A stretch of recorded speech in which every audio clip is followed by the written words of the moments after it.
कौन सी है आपकी? आठ। कक्षा 8। विषय है आपका मंजरी। क्या है विषय आपका? मंजरी।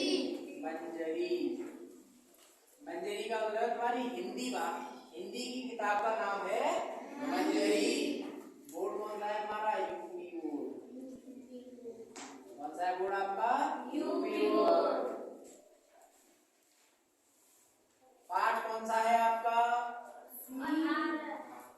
पाठ है 18। क्या नाम है पाठ का? नीड़ का निर्माण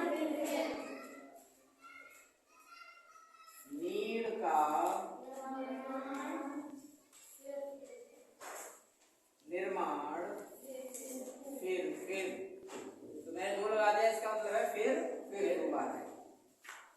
तो एक कविता है नीड़ का निर्माण फिर का मतलब होता है नीड़ माने घोंसले का निर्माण बार बार करना। किसने लिखी है? हरिवंश राय बच्चन ने। लेखक कौन है इसके? हरिवंश राय बच्चन। लेखक कौन है इसके?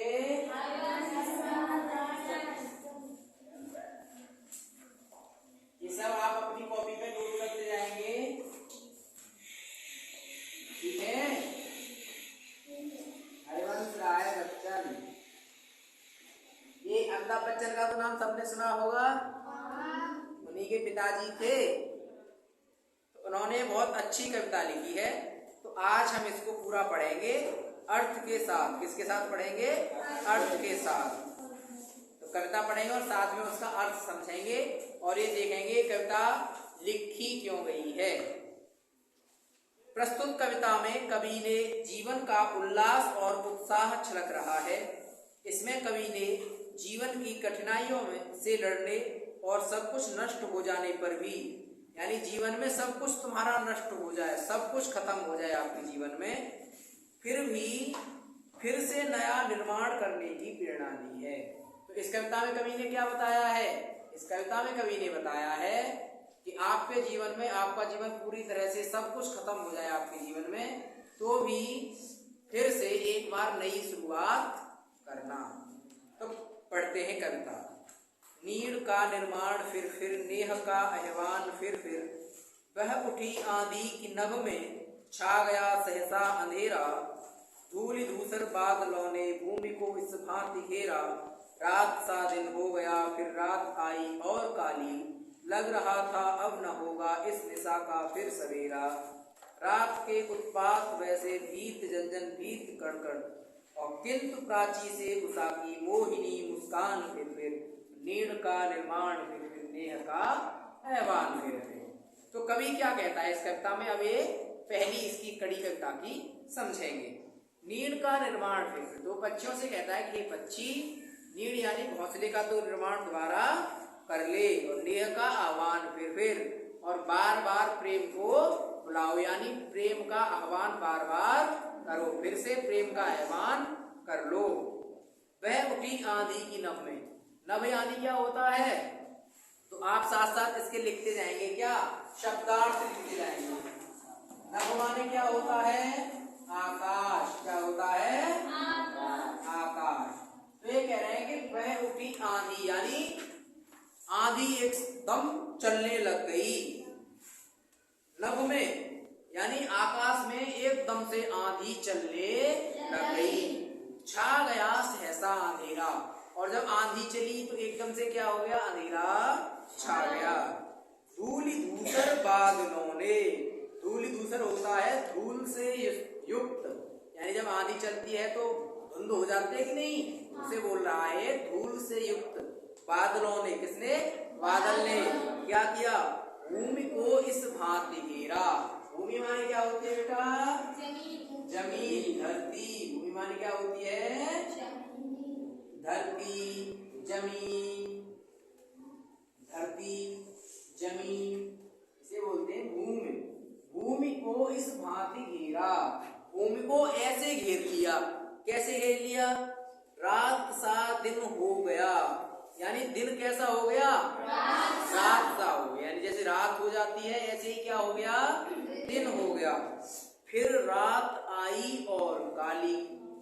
तो रात कैसी आई फिर? और ज्यादा भयानक रूप से रात आई, यानी वो पहले तो कम काली थी, काली आती थी, अब और ज्यादा काली आ गई। लग रहा था अब ना होगा, और ऐसा हमें लग रहा था कि अब नहीं होगा। क्या नहीं होगा? इस निशा का फिर सवेरा। निशा माने क्या होता है बेटा? रात। क्या होता है निशा माने? रात। लग रहा था अब न होगा इस निशा का फिर सवेरा। ऐसा लग रहा था कि इस रात का अब सवेरा नहीं होगा। रात के उत्पात भय से, और रात में क्या लग रहा था? इतना डर लग रहा था, इतना आंधी चल रही थी, उत्पात हो रहा था, उस भय से भीत जनजन भीत कणकण। भीत माने क्या होता है? डरना। क्या होता है? डरना। यहाँ लिख देंगे भीत। भीत माने भयभीत का इन्होंने आधा लिख दिया है। भीत, भीत माने क्या होता है बेटा? डरना। ये किसका आधा है? ये है भयभीत का। किसका? भयभीत का। तो इन्होंने भयभीत में से भय अलग कर लिया है, भीत केवल छोड़ दिया है। तो भीत जनजन, भीत यानी जनजन। जन माने क्या होता है बेटा? जन माने होता है, क्या होता है? आदमी यानी इंसान। तो भीत जनजन यानी इंसान भी डरा हुआ था, और भीत कणकण, और प्रत्येक कण वो था वो भी डरा हुआ था।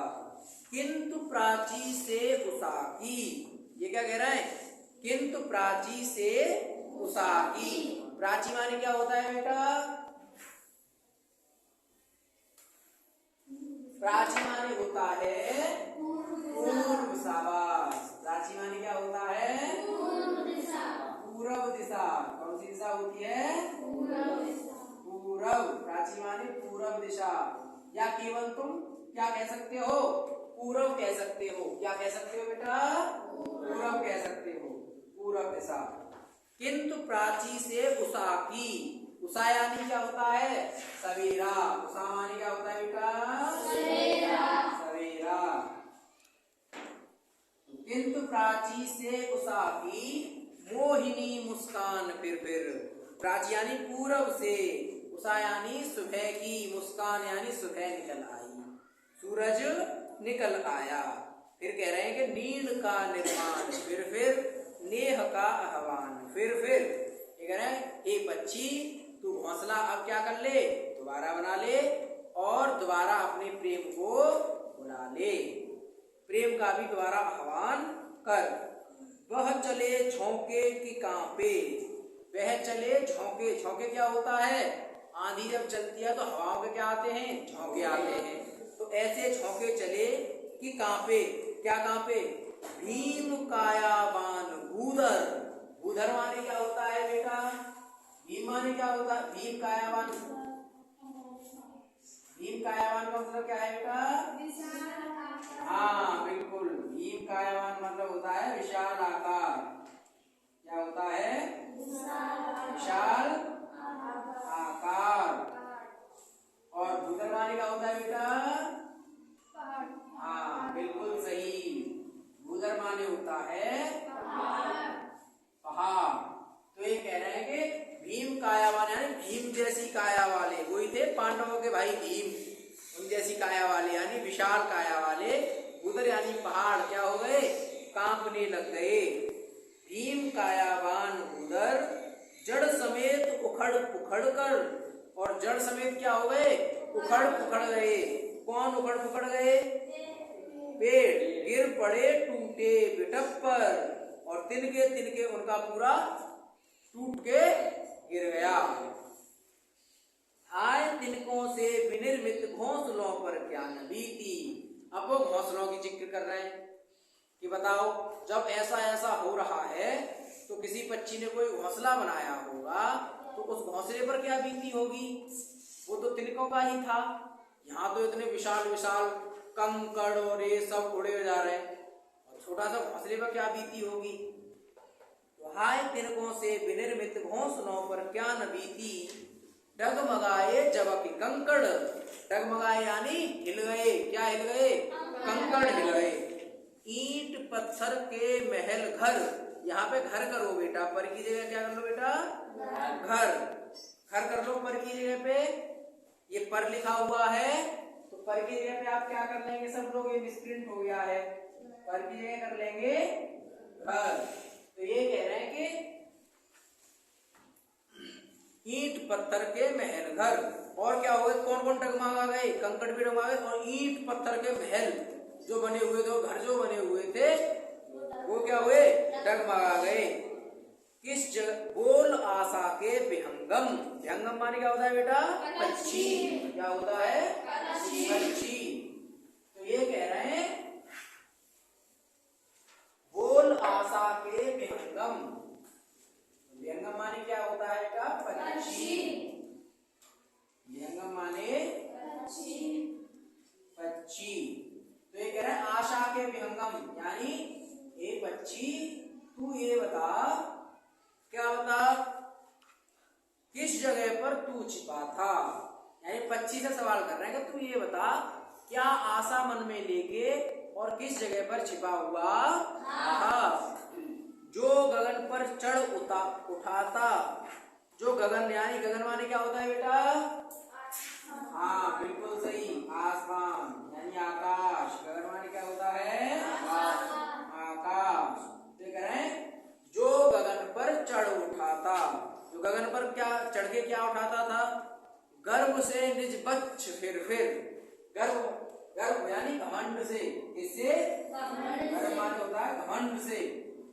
तो घमंड से क्या होता है, निज माने क्या होता है बेटा, अपना। निज माने क्या होता है, अपना। और बच्च माने क्या होती है, छाती। और यहाँ पे क्या बोलेंगे हम, पंख बोल देंगे यहाँ पे, क्योंकि तो उसकी छाती पे तो पंख लगे हुए हैं। तो कह रहे हैं गर्व से निज बच्च फिर, और ऊपर चढ़ के फिर बार बार अपनी छाती को बाहर निकालता, वो पंख हिलाता। नीड़ का निर्माण फिर, नेह का आह्वान फिर। तो इसीलिए हे पंछी तू हौसला क्या कर ले, दोबारा बना ले। और नेह यानी अपने प्यार, यानी प्यार से दोबारा, प्यार को दोबारा बुला ले। अब हम ये पाठ हमारा यहाँ पे क्या हो गया, समाप्त। और हम देखते हैं हरिवंश राय का जीवन परिचय। क्या देखते हैं, हरिवंश राय बच्चन का जीवन परिचय। देखो, डॉक्टर हरिवंश राय बच्चन का जन्म 27 नवंबर 1907 ईस्वी को। यहाँ लिख लेंगे इनका जन्म कब हुआ था, यहाँ से है इनका जीवन परिचय।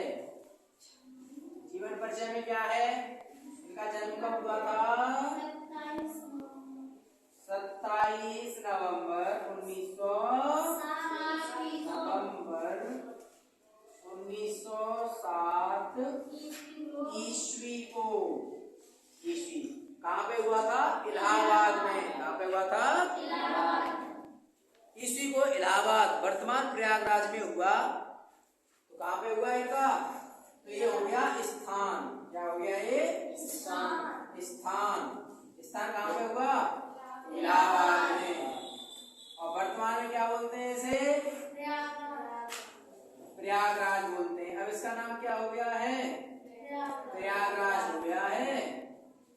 अब इलाहाबाद नाम नहीं है इसका।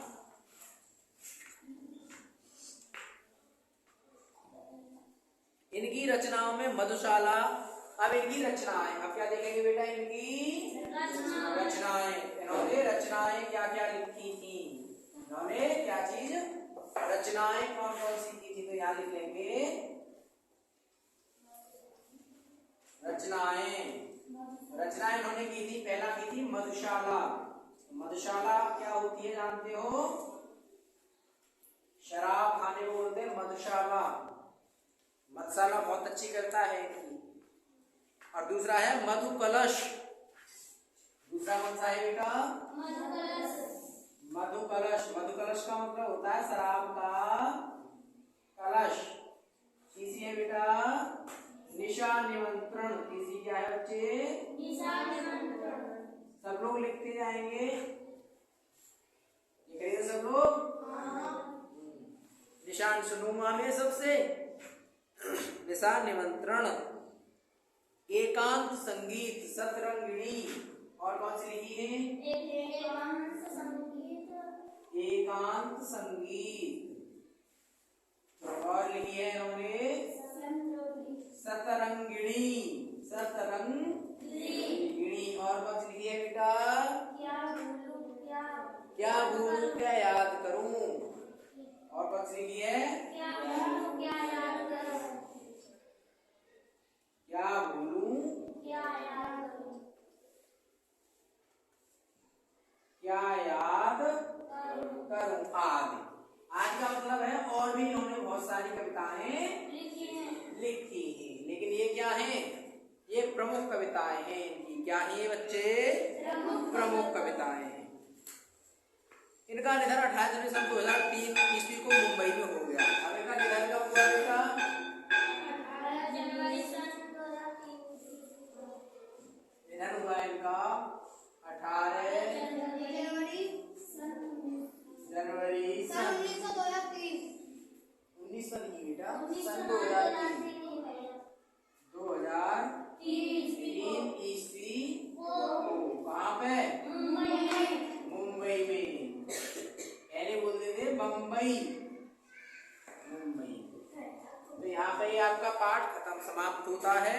और इसके प्रश्न अभ्यास आप करके लाएंगे और इसके शब्दार्थ भी याद करेंगे। शब्दार्थ मैंने लिखवा दिए।